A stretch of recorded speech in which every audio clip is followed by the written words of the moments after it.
this in corporate plays. We'll groove through it all in funky ways. So join us now, let's find our way. Listen to bits and pivots every single day. Ooh, get money, get paid. What's up?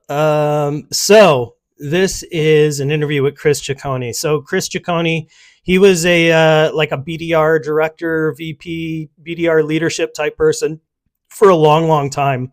And I first met him like actually from consulting. So the agency I was working at before I came to work at Sales Loft, his company he was working at the time had hired us to write some cadences for them. And I had come in after the fact. Like I inherited the account, and someone had left. I had inherited the account, and it was like, okay, just follow up with them and see how they like the cadences. And I followed up with him, and his response to me was like, well, to be honest with you, like I'm pretty underwhelmed.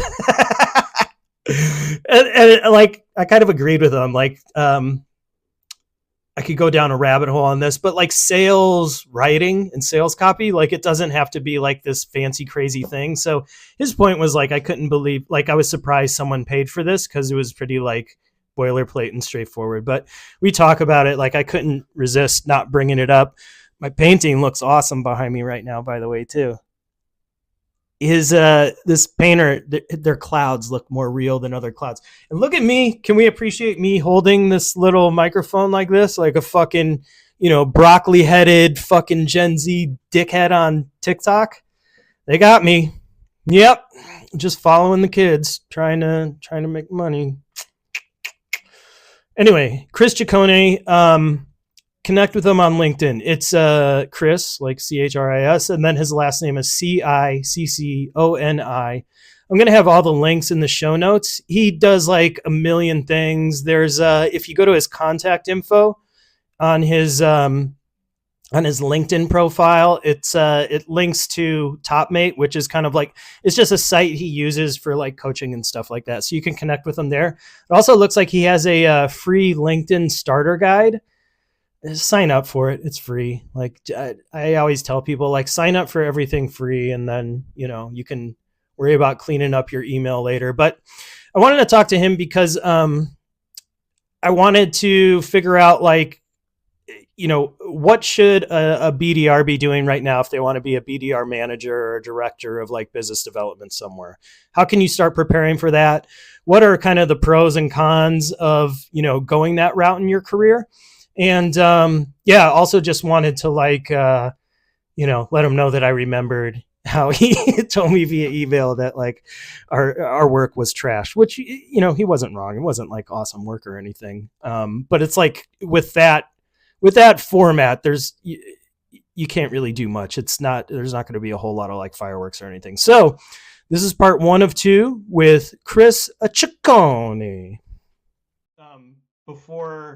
Before we got on the call too, I did Google how to pronounce your last name. So Cicconi. Pretty good. I like it. You even have the little Italian like twinge to it at the end.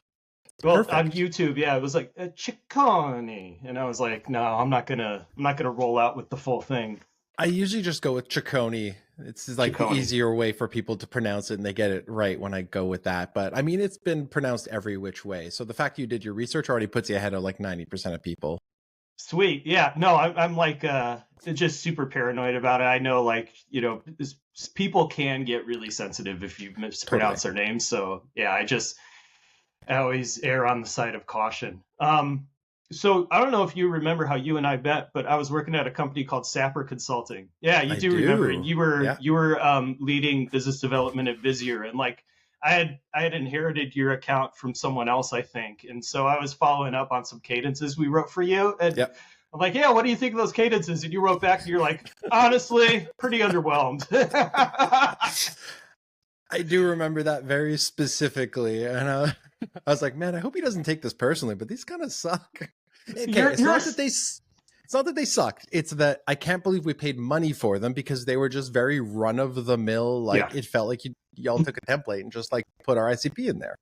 I told them like a million times, I'm like, we have to stop selling cadences because it's like people expect this like crazy, like it's going to be wild. There's going to be gifts and stuff. And it's like, no, it's a sales cadence. It's just like, it's kind of it should be a little bit boring, right? It's like, Yeah.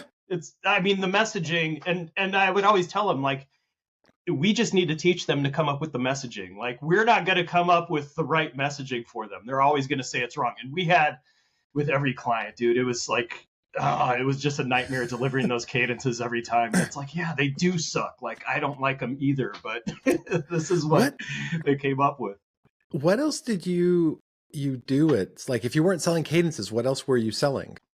It was, so we would get like implementations from outreach directly. Okay. And so we would do the implementation and then we would sell them on like playbooks, cadences, or then towards the end, we started doing like outsourced, SDR work in a box. Like we'll build you the playbook and we'll help you hire the people and stuff. And then we'll skedaddle if you want us to. Got it. Okay. Yeah. The cadences make sense as like a part of the bigger program as just cadences. Yeah. Yeah.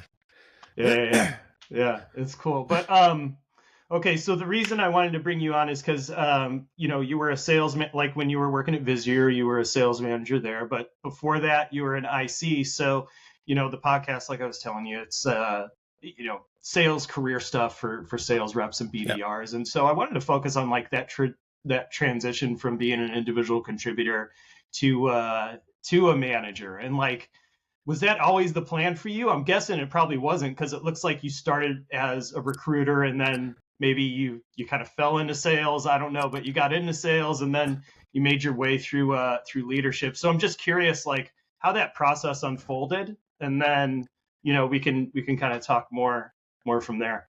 Yeah, absolutely. It's actually interesting because you have to take a step even further back to get there, because my bachelor's degree is in kinesiology. With a specialization in athletic therapy. Yeah.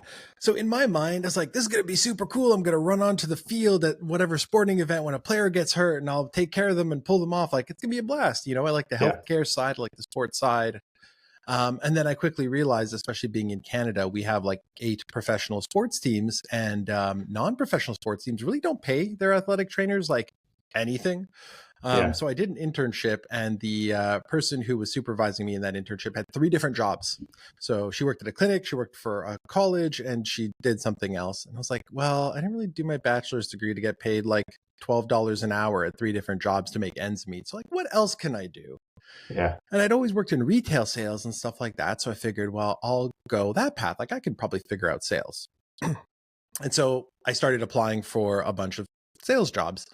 And it was interesting because I got into all the, hey, you have no experience, so like come work for us here. It's commission only. Your training is like, here's a phone book. Good luck. Oh yeah. Yep. And I was like, dude, I've never taken a business class in my life. I need a bit more training than here's a phone book. Yeah. So I got lucky actually. And one of my sister's best friends worked at Aerotech at the time. And she was saying like, look, you come in as a recruiter. They take that time to train you as a salesperson if you want to move into sales. So I was like, what, training and a base salary? Like, let's go. Yeah. So yeah, I did the recruiting thing for a little bit, moved into sales within like probably about a year or so. Like that was always my goal, was the sales aspect. But at Aerotech, the way it worked was they basically set you up into pods. So you would go sell recruiting services, and then you managed the recruiters who would then go and fulfill the open positions. And so I started selling, and I realized within my first, year or so, I was like, wait a second, this selling thing is cool, but this people leadership thing is really interesting, because the mentality was, we're going to hire junior folks straight out of school with very little experience, and we're going to train and develop them and turn them into badass salespeople. And like, that's what I loved. I like closing big deals is fun, but like watching somebody you hire, train, develop, get promoted, run their own business, go close, like it was just earth shattering to me that I thought that, wait a second, sales is the way to go. Sure. That's cool. But like this stuff, this is what really gets me. So, I agree with you there. So like early in my career, I was a player coach for a little bit at one of those places where they don't train you and they just give you the phone book and they're like, sink or swim, buddy. So, but one of the things I loved was like, you hire someone, you onboard them, you train them, and then, you know, they're kind of feeling things out for a little bit. They're struggling. Then they get traction. Then they have like a big month. And then I loved seeing them come into the office with like a new shirt. Like they would always come in with like a nice button down shirt on. I'd be like, oh yeah, you got that big check. You got that new shirt on. Like that was I'd get like a little spark from that. So yeah. I like, it's funny you say that because something that happened. So I was at Aerotech for almost 10 years and I started a new division there, and kind of when I left, handed off my book of business to somebody else, and they continued to build that division. And I had moved into the SaaS world at that time, and I got a text message from this salesperson who I had trained and developed and promoted and all that. And she basically told me like, hey, I finally bought I bought my own place. It's my condo downtown. I have like a view of the old port and the water. Like, this is what I always wanted. I finally did it. Like, thank you for helping me do that. And like that put me over the moon for forever. It was so cool to see just like, again, what they're able to achieve. And Simon Sinek's Start With Why has been like a big impact on me from a leadership perspective, because sure, people get into sales and like, oh, I want to make money, but usually there's a reason behind that. And when you can start tapping into some of those things, that's when stuff starts to be really cool. So it's not about the money, but it's about what the money allows you to do. Like, hey, growing up, I had this, and now I'm able to provide more for my family, or I'm able to buy my own place, or, you know, like she was talking through how she grew up in like apartments growing up and was never like, her family was never well off enough to like buy their own house or anything like that. So for her to be able to say like, I own property, was really cool for her in a way of like differentiating her past from her future. So I just love that. And the fact that you like, it's rewarding because you're putting the work in, you're getting something out of it, and that allows you to accomplish so much. Hell yeah. No, and I love tapping into the why too. So is that something like when you were a people manager, you were really deliberate with in the work you were doing with reps, like just trying to figure out like, okay, yeah. You're an achiever, you like to win, you like making money, but like, what's the money going to do for you? Like, what's really driving this?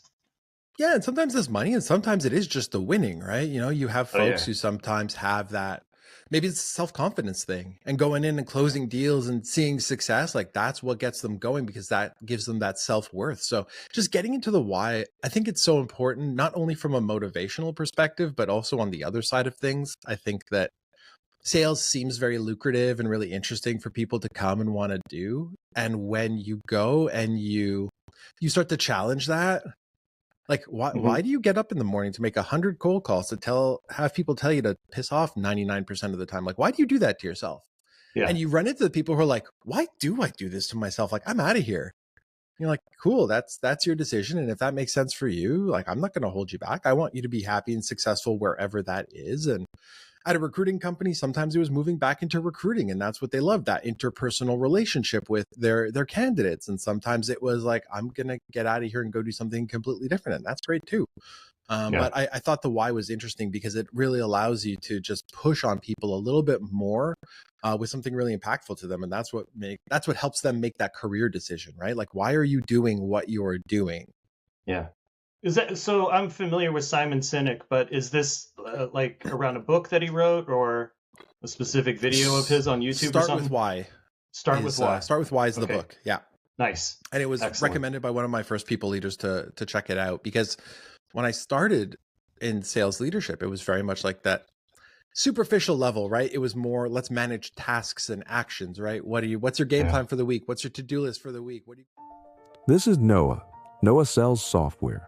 He's not LinkedIn famous or anything, but he's a solid sales rep. And like a lot of us, he's faced some serious bad luck over the past few years. First, there was a layoff due to COVID. Then came a rift due to economic headwinds. And just when he thought he'd found the right fit, the company he was at got acquired, and he was let go shortly thereafter. Noah's resume looks bad, like really, really bad, and he worries that his luck is never going to change. He fears this pattern of bad luck is going to continue, and he's going to be constantly looking for the right job. His confidence is at an all-time low. In his weakest moments, he wonders if maybe sales just isn't for him. It's not just about finding the next role, it's about finding stability and overcoming the perception that he's a job hopper and unreliable. Noah discovers a course called Elevate Your Sales Career, designing a 5-year plan for success. It promises to arm him with insights, knowledge, and frameworks to determine exactly what he needs to do to change his luck and turn his career around. After taking the course, Noah steps back into the job market with confidence and a reliable plan for a stable, successful future in sales. When I started in sales leadership, it was very much like that superficial level, right? It was more, let's manage tasks and actions, right? What's your game plan for the week? What's your to-do list for the week? What are you going to accomplish? And you realize like that has its place, but you're not actually developing and leading that way. You're just kind of managing the day to day. Yeah. So you start managing like a team of recruiters. You really like the people management part of it. Then you transition from there into SaaS. So were you like really conscious of like, yeah, I want to get into software because this is a really interesting space? Or was it just kind of like, this place is hiring, they're going to let me be a manager, I'm going to go there? It was a couple of factors from a manager perspective. So the way it kind of broke down at Aerotech is I started our professional services division in Canada. So it was also the aspect of building something. I loved, building people up, building process, building, figuring out what the ICP was going to be, what the messaging was going to look like. I led a team of recruiters, then I led a team of recruiters and salespeople. We grew the division. It was awesome. Yeah. And actually, it's very relevant to the podcast because it was a career move that I made, because when people would reach out to me on LinkedIn for other opportunities or anything else that was interesting, it was always in the recruiting space, right? It's like you can sell recruiting services, you can manage recruiting teams, whatever. And I was like, yeah, I want to see what else is out there and try and understand, what my other options are. And so I moved to SaaS. It was an HR tech company, HRWise. And I had actually sold to the founder of the company in my role at Aerotech. And it's ironic, she never bought anything from me. So the fact that she trusted me to sell her product was interesting, but same principle, right? Like I think I was employee number, 7 or something. So same principle, build a sales team, build a process, do all that kind of stuff. And it was in a new space, but it was still like kind of tangentially related. I was still selling to HR people. I was still engaging with my network that I had. So it was a nice move to just get different experience in something else, just to see what else was out there, and what the experience was like. Excellent. What would you say are, I guess, some of the pros and cons of, moving from like IC to people manager? So it's interesting as well, because I was a player coach for like the first probably 10 years of my career, right? Yeah. So it's, as you move up in an organization, you have less and less control over what goes on in the day to day, right? Like you don't stop carrying a quota when you stop being an IC, but all of a sudden you're not the one fulfilling that quota. You've got to hire the right people, develop the right people. I think kind just of a the control time thing.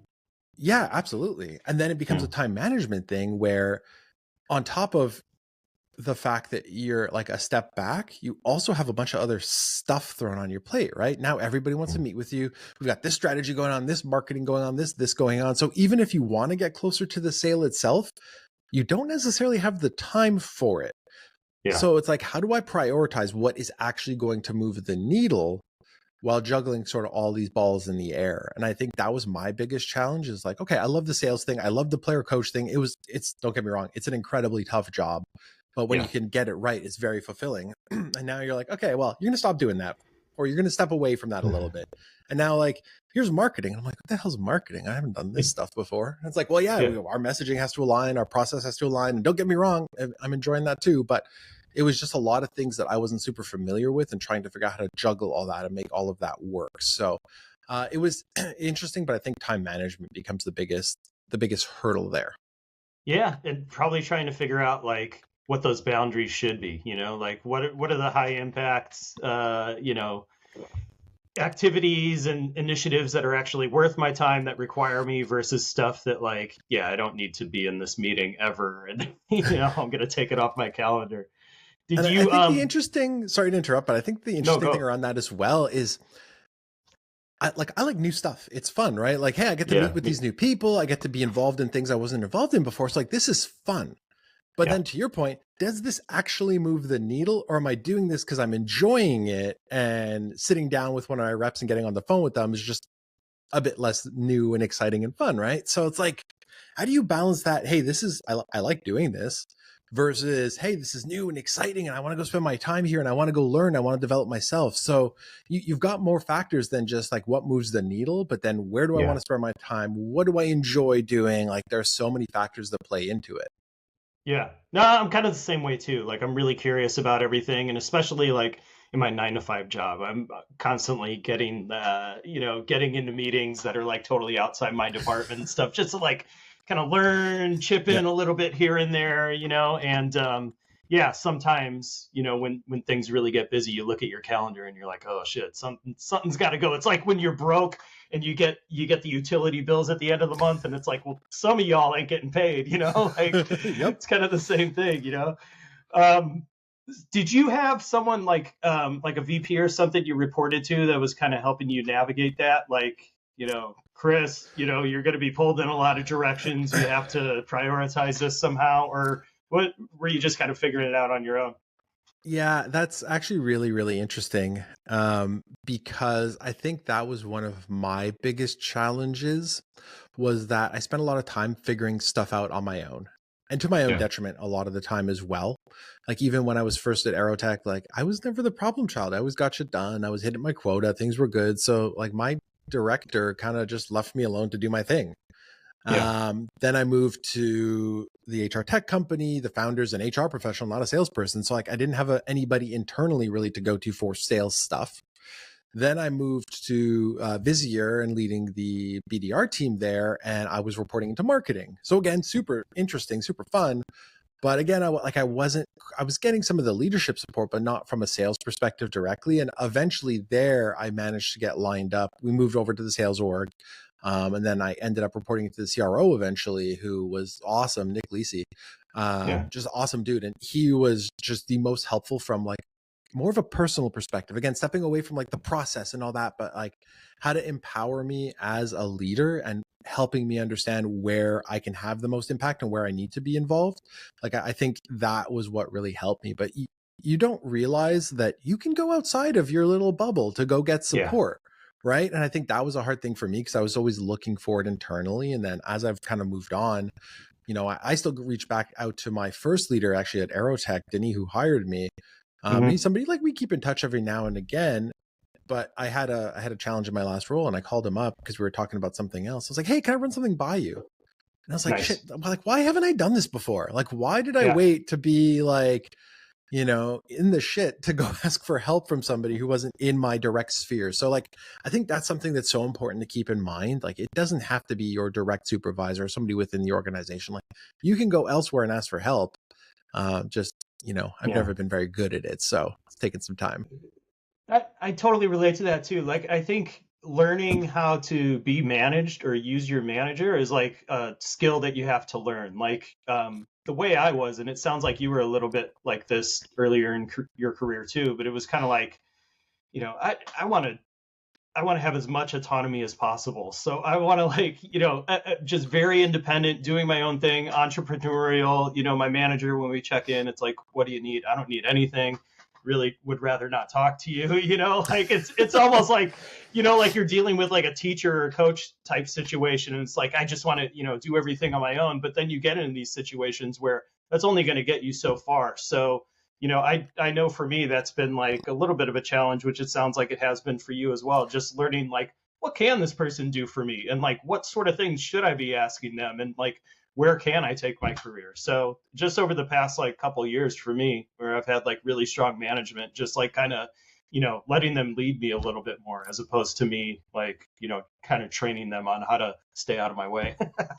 And I think, as I think back to it, and it sounds like you had a similar background that I did in some of these ways. So it's probably how some of this lined up. But if you think about it, right, you were kind of thrown into the deep end to figure it out. And Yeah. it's ironic because I always thought that like, well, they hired me and they put me in this role. Like I have to know what I'm doing. Like, I studied kinesiology and ended up in sales. Like why should I know what I'm doing? But I always had this mentality of like, if I ask for help too much, they're going to think like, Chris doesn't know what he's doing. Like, get him out of here. We'll get somebody else in that seat. Right. But it took me a while to realize like, I have no business knowing what I am doing. I should be asking for help. And I think one of the other eye openers for me is I was watching other people as I was kind of figuring it out, like kind of pass me by and progress their either career or get to a quota faster or whatever it was. I'm like, shit, what are they doing that I'm not doing? And like a lot of it was asking for help and getting mentors and things like that. So yeah, being stubborn has its place in sales, but not all the time. Yeah.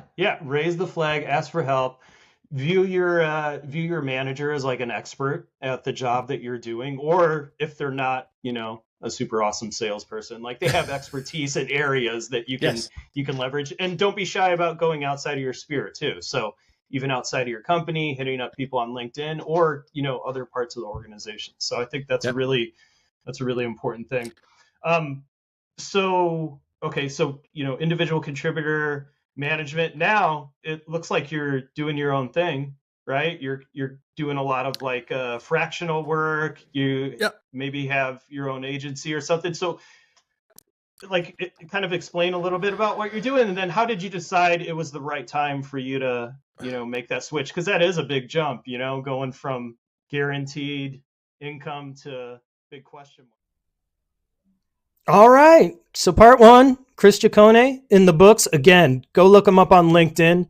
Download his free LinkedIn starter guide. All the links are down in the show notes, and tune in next week for part 2 with Chris Cicconi. Thanks for listening. I appreciate you. If you appreciate the podcast, like, subscribe, share it with friends. Go to my website and take advantage of all the free stuff. There's a newsletter. That's, if you like my content, you'll really like the newsletter. And then there's a bunch of free like calculators and guides and all kinds of stuff like that. And of course, buy my course. Like, if you want to be cool, buy my course. If you want to like not be real serious about your life, just don't buy it. It's fine. Not everyone can be an achiever. All right. So love you. Take it easy. Bye.